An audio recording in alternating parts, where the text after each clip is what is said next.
another question for you. How can we start to influence male coworkers become allies against gender bias and the unconsciously hold? Yes. So that's a difficult one because there's no easy 3-step process that I can say, okay, just do this, this, and that, and boom, you're going to be allies. In a nutshell,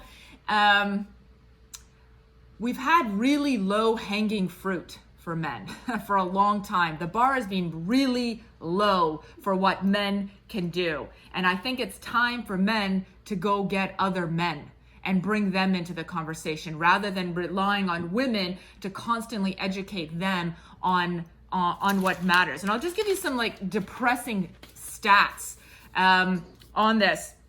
28% of men in one study believed that gender bias was not an issue. In a McKinsey and Lean In study, 50% of the men think that women are well represented in senior leadership positions when really women occupy 1 in 10 senior leadership positions. But in this study, 50% of the men were quite happy with those numbers.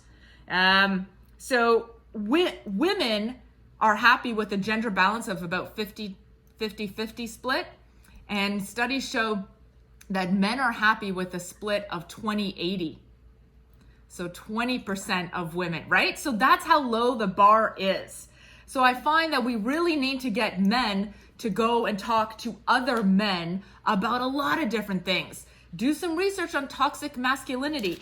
Do some research on gender inequality. How are you contributing to some of the reasons why senior women may be leaving their corporate position? I mean, women don't leave their positions because of lack of confidence. Women are leaving because their confidence is killed at work because of sexism, because of racism and microaggressions, because of ageism, because of a toxic work environment. That's why their confidence is being killed. They have to save their mental health at the end of the day and say, okay, you know what? I can't take this anymore. I'm out.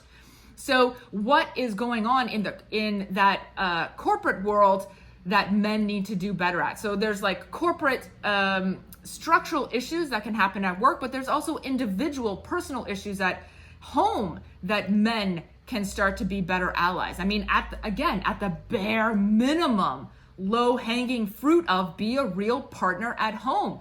We are in 2020 and women across North America are still doing the majority of the house care, the child care, the pet care, the elder care, the food care, the emotional labor involved in whose birthday is it? Did I set up the appointment? Who's taking them to the orthodontist? Who's doing this for the dog? We do all of that. And guess what? It's exhausting and it ain't free. That emotional labor weighs on our shoulders and our minds so that when we're sleeping, we're not actually sleeping. We're thinking about all the other things we need to do. New research coming out of North America related to COVID and women's stress is showing that women are losing it with their stress levels and the amount of roles that they are juggling, right? We're homeschooling, we're cooking, we're entering 4 different Zooms in a day. We can't do it all. We need real partners at home who are going to do the childcare and the house care without being asked, without being prompted. There was a study out of Vancouver that showed, how interesting is this? Men who did the dishes, men who did the laundry at home, had daughters with career ambitions that were not stereotypical female, meaning they didn't want to be a teacher. We love teachers. Obviously, I'm an educator myself, but it's also heavily a female profession.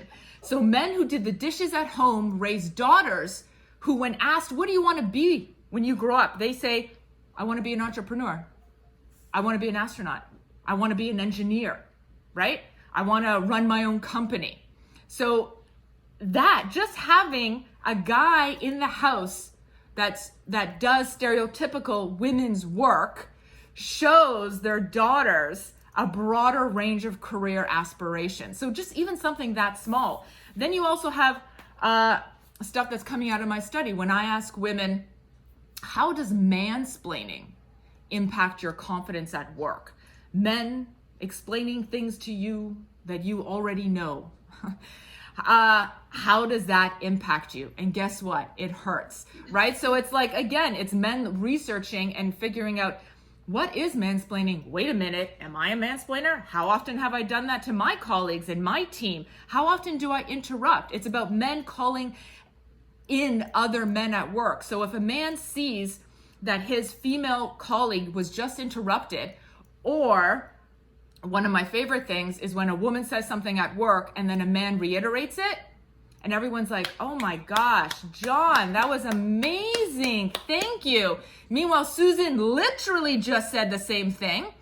And so having men in the room saying, actually, John, I think that's exactly what Susan was just saying. Susan, did you just want to finish your point?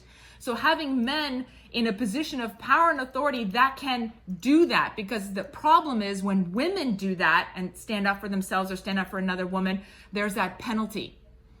She's a little aggressive. She's a little much, right? So we need men to be part of that solution. Whew, I just spoke for like 12 minutes straight on that answer.